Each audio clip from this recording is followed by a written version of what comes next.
combination of, self-awareness, and also, as I said, this I'm not even sure what to call it. It was kind of like somewhere between a commitment and an awakening of combination of, my grandfathers did, my dad do what's right, et cetera, et cetera. And you watched all this stuff, all these kind of injustices and so forth that have been simmering for long, and now suddenly exploding out into public view. You got, National Guard shooting down people, and everybody's kind of like, what the hell?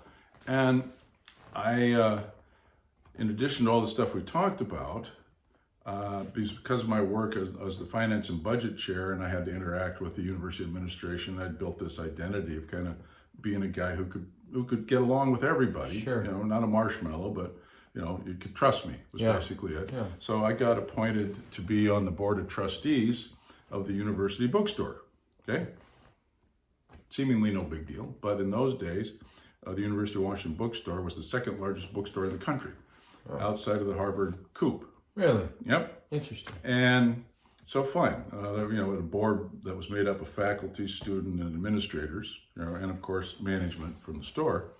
And I was on the board for a couple of years, and then it was the time in history. So one of the bylaws said that students couldn't be chairman. We said, well, we better fix that. So the students on the board, we went to work, and it was a long process. I mean, we had to get it approved by the Board of Control, and the Board of Regents at the University of Washington, right? Yeah. Okay, great. So we get this all done, and I become the first student chairman of the board. That was the good news.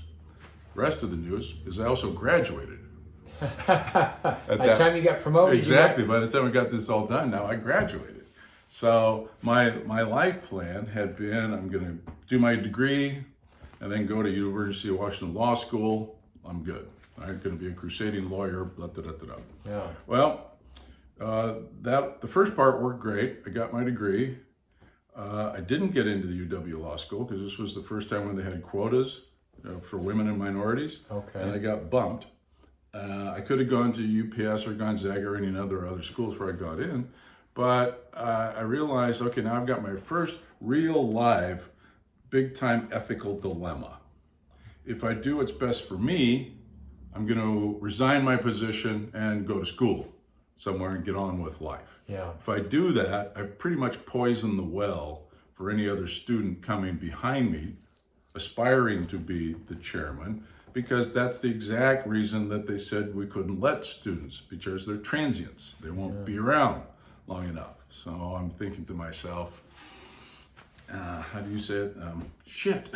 I do. Yeah, now what do I do? Well, the answer was, okay, I just can't do something for me that's going to affect forever, the prospects for others. So I quickly went and enrolled in the Graduate School of Public Administration.